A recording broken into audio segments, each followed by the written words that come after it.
What's going on, comic fam? It's your boy, the Bearded Comic Bro, and it is time for another Batman villain profile. And today we are looking at Waylon Jones, aka Killer Croc. And that's where we're going to talk about all things Killer Croc in movies, in TV, video games, and then I'm going to talk about some of my favorite Killer Croc comics that I think you should check out if you want to learn more about Killer Croc. So with that being said, let's talk comics.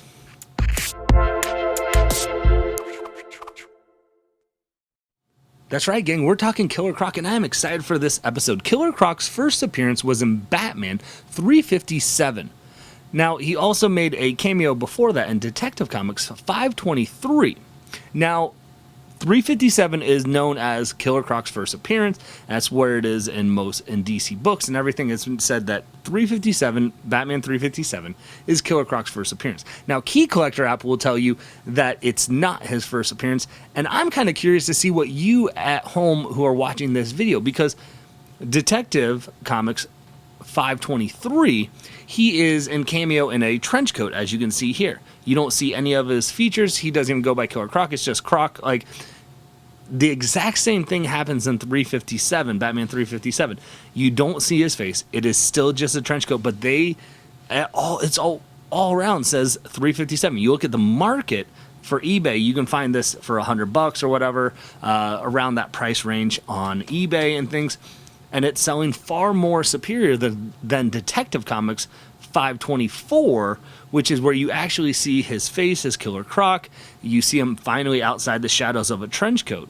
So Key Collector app will tell you that Detective Comics 524 is his first full appearance, and that Batman 357 is his second cameo appearance.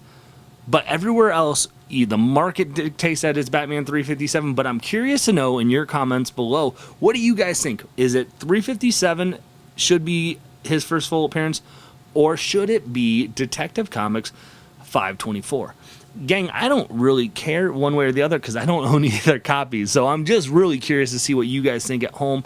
But these are both 524 is you can probably find it on eBay for $30. So like, they're both very accessible keys if you're trying to look into the world of Killer Croc and you want to get some first appearances. So might as well just get both, and who cares what the market says, right? But if you're trying to figure it out, that's going to be up to you. So who is Killer Croc? Well, Killer Croc was born with this skin defect, and where he has scale-like features on his skin, and his mother died in childbirth, so he went and lived with his alcoholic aunt who didn't want anything to do with him. He was in and out of juvie left and right, and finally he killed somebody. Then he was jailing like for 20 years in jail. Then he gets out, tries to go straight. He kind of works as a sideshow freak, wrestling alligators and things like that, but he's just like, it wasn't for him. So he then decides to go to Gotham to become a gangster. And you'll see different interpretations of Killer Croc. You'll see him more as an animalistic aspect of an actual crocodile human, where you'll see then more also in his earlier appearances where he's a human with like the scales, the skin-like features. And so I think both work really well. It just depends on what you like in your Killer Croc. So Killer Croc's been in TV, he's been in movies.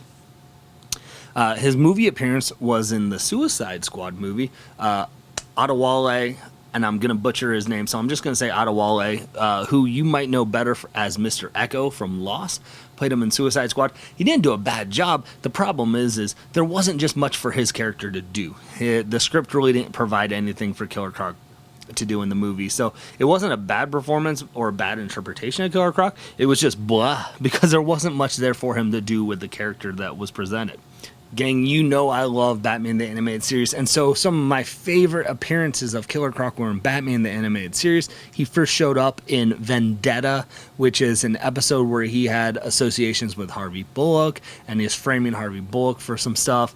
There's also a great episode called Sideshow, where you get to see that Killer Croc just doesn't trust anybody, right? Like, he's been picked on, he's been utilized, he's been taken advantage of all his life. And so even when he's hanging out with the other sideshow freaks, if you will, that he doesn't even feel like that they will ever fully accept him, and so he betrays them as well.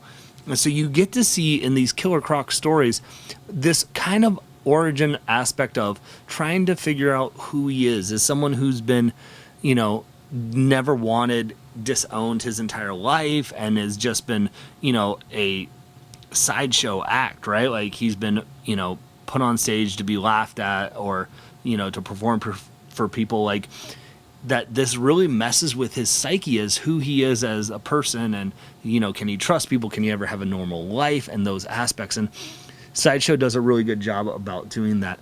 Now, I think where Killer Croc really does thrive in his TV shows and his appearances in comic books are where he gets to see that he's a smart person. Like, he utilizes his brain very well, and that, I think, really highlights him as a character, that he has the strength and ability as his, deformity basically gives him the more strength, and his scales are hardened, so it helps with, like, deflection of bullets and stuff. Like, he's not bulletproof, but it helps with that, right? Like, and so he becomes a very formidable opponent. And I think Killer Croc is someone that you really can get into his world and dig into. He also made an appearance in the Arkham Asylum video game, which is one of the most stressful levels. If you ever played the Arkham Asylum video games, where you're running in the sewer on the floating platforms, and you just got Killer Croc, and then just jumps up, and then you have to turn and hightail it another direction while he's on your tail. Like, it's so stressful. I always hate when I get to that level when I'm replaying it, but it's a fun level for sure, that you get to see Killer Croc in the video game form. So let's talk comics now. These are the comics that I want to recommend to you if you want to explore more into Killer Croc. Which ones should you read? As always, I'm going to recommend the first appearance that Killer Croc made in comic books, because those are the ones that kind of set the stage for what the creators wanted Killer Croc to be. And so definitely check out his run in Detective Comics 523 through 526, and that then pairs with Batman 357 through 359. So those, I believe, 6 issues in that. Check that out. That's where you get to figure out where Killer Croc wants to go and take over a gangster mob and become head of it, and kind of run Gotham City through this. And it's a really cool exposure to get to know who Killer Croc is a little bit more. One of the Batman, I think it's in Batman 359, you get to see Killer Croc, his origin story, more of who Killer Croc is. But this is done by Jerry Conway. Also, art's done by Dan Jurgens, who you know from Booster Gold. Like, just an awesome team. Definitely something, if you want to get into Killer Croc, check out this series first. It'll be great introduction into who Killer Croc is. Next up, I'm going to recommend Detective Comics 808 through 810. And this is a story called The Beast Beneath. And it's done by Anderson Garbach and Tony Castillo. Now, this is a really cool story where you start to see that Killer Croc's been infected with a virus, and is starting to actually wear his Killer Crocness is actually turning him into more of a crocodile. And so he is, where he's getting stronger, he's getting hungry, but he also is getting stupider. He's not able to control his urges. And so he hunts down the doctor who was giving him treatments when he was at Arkham Asylum to try and get this cure. And it is just a beautiful story of just trying to figure out Killer Croc, of who he is as a person and what this how it's affected him, and now this virus that's inside of him that's making the mutations amplify, of just what that does to him. And I think it's a really just deep story that I think you really will dig if you want to get into a little bit more of Killer Croc. Up next, we got Joker Asylum Killer Croc, and the story is called Beauty and the Beast, and this is done by Mike Ratchett and David Yarden. I'm sure I butchered all of these names, and I apologize if you watch this. Let me know in the comments of how to pronounce them. But this is a story, and these Joker Asylum ones pop up a lot. I think they're some of the most slept on series when we're looking at other villains.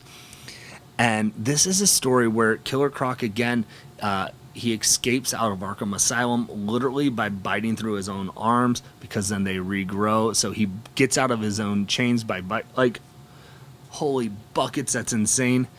He gets in kind of with this husband-wife, low rent kind of criminal scheme, and he becomes like the number one guy behind this boss. And his wife then is someone who's always been just super close with Killer Croc, And you just start to see, though, there's a lot of moving pieces here in this story, and it's a lot of betrayal. There's a lot of just pain that you feel like that Killer Croc, you feel a lot of empathy for who Killer Croc is. And there's a line in the book, without even hopefully giving away anything, where he's like, I'm not the monster, they're the monsters. And this idea that he's portrayed as a monster, but society has almost made him the monster that he is, and that because he looks like a monster, people assume he's a monster when people who don't look like monsters aren't monsters. This is where you get the Tim Burton, like the Penguin, the Danny DeVito Penguin from Batman Returns, right? Where like society basically has said, like, because of how you look, this is how we're going to treat you. And you see those undertones throughout a lot of Killer Croc stories. And I think it's a very powerful theme that, you know, how we treat people and how the differences of what people look at. And I think, like, when they pull that element into the Killer Croc stories, it gives a lot of heart and depth to the story that I think that just moves it along very well. The last book I'm going to recommend to you is Batman and Robin 23.4, and it's done by Tim Seeley and Francis Patella. And this is a really cool story of where you see police that are going down into the sewer to hunt down Killer Croc, and you see them start to get picked off. And you, as the story goes on, you get to see why they're going down into the sewer, and also why they're hunting, what they're looking for, and why Killer Croc's hunting them.